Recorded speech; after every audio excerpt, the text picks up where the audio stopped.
Hey there guys, today I want to talk to you about your confidence when speaking English. You see, that's a big area, it's a big question I get from a lot of people, so I want to tell you how to really, truly improve your English speaking confidence in today's video. Let's go.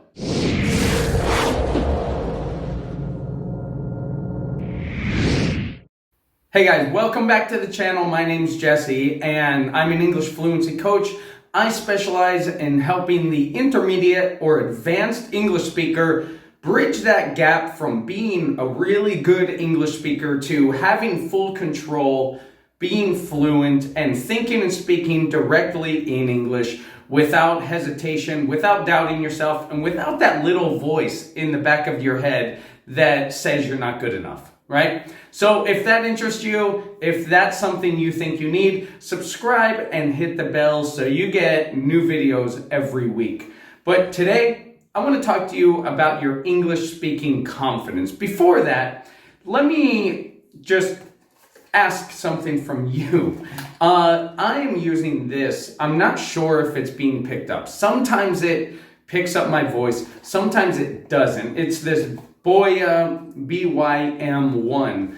I'm having problems with it. I don't know if mine is broken. I haven't used it that much, but if you have any troubleshooting advice with this that might help me be able to use this mic, then let me know in the comments. But let's get back to your English speaking confidence, because I've met some very, very good English speakers. I've met some good English speakers. I've met some really great English speakers, but one constant thing keeps coming up, and that's their confidence, how you feel when you're speaking in English, right? Because you know that voice that when you're talking in English, especially for a long time, especially with somebody new, especially in an important situation, whether it's creating video, whether it's talking to a client on the phone or a Zoom call, or whether it's just meeting new people, you always have that voice in the back of your head filling you with self-doubt,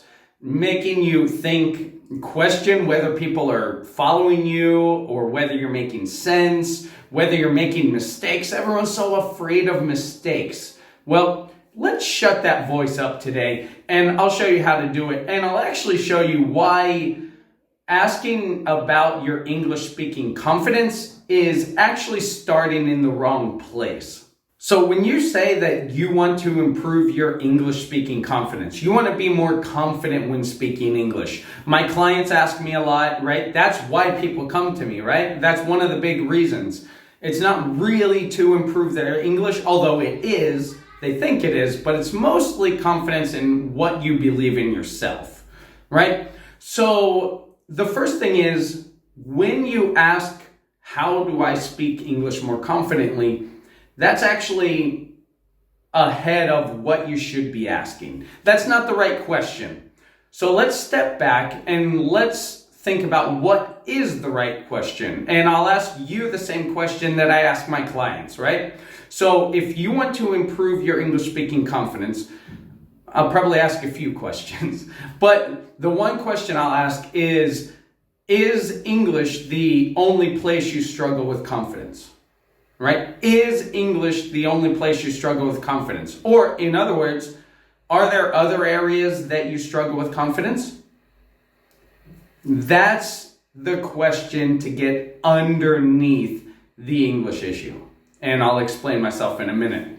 You see, when you're asking, how do I improve my English speaking confidence? Really, when you look at that one aspect, you're looking at like an anthill. We call it an anthill, right? An anthill is the thing on the ground. The ants home, they dig it. It's a little, higher. I'll put an image on the screen. That's an anthill, right? And the thing about an anthill is it's really big to the ant, right? But it's really small to us. That's not where I'm going with this, although there is a lesson there, right? To the anthill is its home. It's really big. It's bigger than that. But a little child can go and, stuff it out with its thumb. So change your perspective. That's not where I'm going with this, although that's a good lesson too. Really, have you ever thought about what's underneath the anthill? Have you ever seen these videos where people pour liquid aluminum into the anthill and then they let it dry and they dig it out? Have you ever seen what's inside underground beneath the anthill? It's this maze of tunnels that go forever back and forth and extremely deep. And it probably connects other anthills, and it's a whole network underground. Not very far off from like the iceberg analogy. So when you're asking, how do I become more confident in English? Really, you're only looking at that anthill aspect because it probably goes a lot deeper than that. And that's why I recommend answering first, is English the only place that you struggle with confidence? Because whether your answer is yes or whether your answer is no, you're going to attack it in a different way. So let's take a look at this. So let's say, is English the only place you struggle with confidence? If the answer is yes, yeah, it's pretty much that. There are other areas, but really English is the only place that I struggle with. Perfect. If that's your answer, the next answer is perfect, right? Because if English is the other way, then what we're going to do is see what we can borrow from the other areas that you feel confident. So maybe you're a really good cook, right? And you're really good in the kitchen. You have confidence. When you go into a kitchen, you can pick ingredients out and make something that tastes really good, and you know it, right? Maybe you can play an instrument, you can play a piano, you can play a guitar, and when you pick up the guitar, you feel good, right? You feel comfortable, right? So whatever area that you do feel confident in, let's see what we can borrow psychologically, mentally, even practically from those areas and apply it to your English. Okay, so now let's imagine, is English the only area that you struggle with confidence? The answer is no.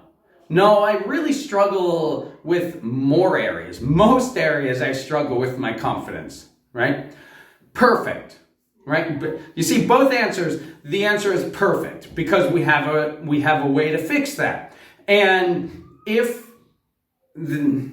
confidence is your issue outside of English, in general, confidence is the issue. Perfect, because when you're learning and communicating in a new language, it's an opportunity to build a new you.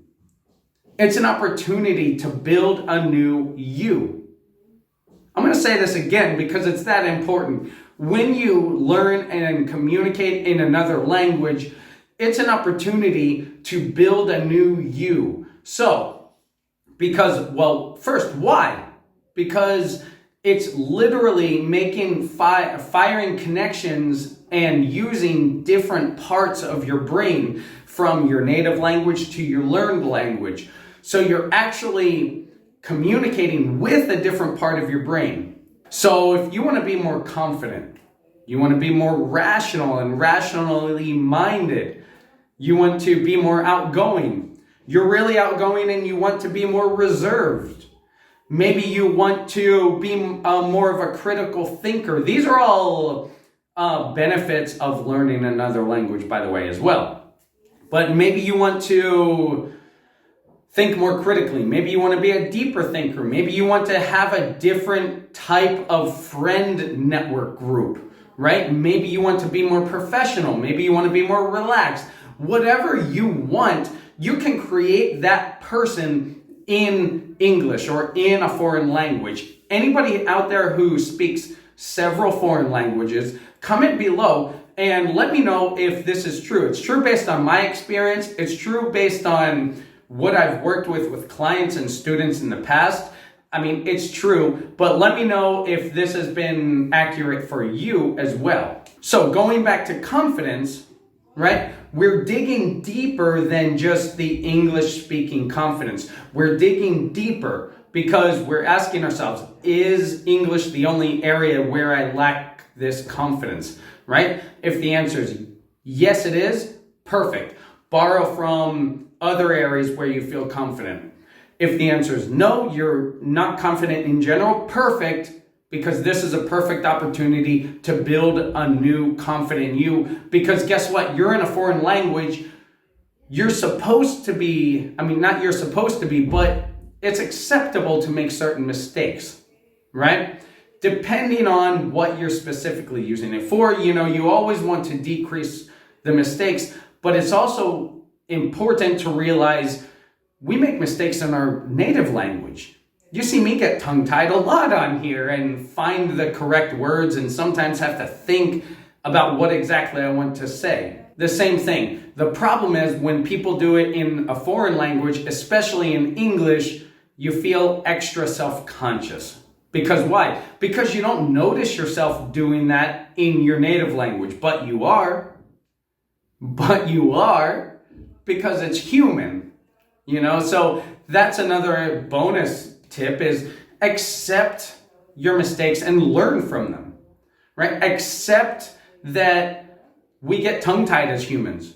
Our brains work a lot faster than our mouths as humans, right? So we're decreasing the mistakes, but we're not getting hung up on them. Good expression, by the way, to get hung up on them. We're not getting hung up. We're not getting stuck at the mistakes.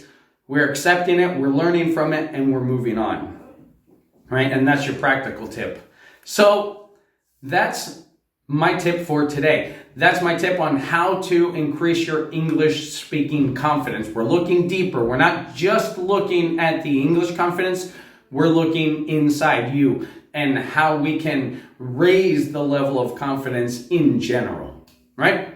So I hope this video helped you. I hope that you take these and implement them, because although this is a free video on YouTube, these are powerful tips. These are powerful techniques that if you implement them and do self-affirmations and let yourself know that you are a confident English speaker, say it out loud, say it into a mirror, say it into your phone and record yourself and then listen to yourself saying it. Positive affirmations. I just read a quote this morning. Be careful what you say to yourself because you're listening, right? Be careful what you say to yourself because you're listening. Don't say things like, oh, I'm so stupid. Oh, I always make mistakes here. Oh, I can't speak English very well. Oh, I'm sorry for my poor English. Cut those things out of your vocabulary. Cut those things out of your communication and look forward past the mistakes, past the tongue ties, past the weaknesses, past your accent, and look ahead to where you want to be. And that's all I have for you today. Okay, we're going a little crazy today. All right, thank you. Please let me know if you have any tips for that. But that's it for me. If you do want to accelerate your English fluency fast and deep, then book a call with me below. I'll put my calendar down in the description box. You go there, answer a few questions so I have an idea of where you're at and where you want to go. We'll get on a phone call. I'll ask you, or a Zoom call. I'll ask you a few questions about your English learning journey, what's stopping you, where you want to go, and I'll give you some advice, and then we'll see if it's right for us to work together, for me to help you know how to control your fluency, right? Because you don't want to spend brain calories, as Donald Miller says. You don't want to burn brain calories constantly translating or constantly questioning yourself or constantly doubting when you're talking to a client or you're talking to a patient or you're talking in a social situation or a presentation. You don't want to have that voice in the back of your head anymore, right? I help you get rid of that voice, kick him out, and get rid of all the excuses that have been holding you back. Book a call. Let's talk. Aside from that, keep teaching, keep learning. Thanks for watching. I'll see you next time.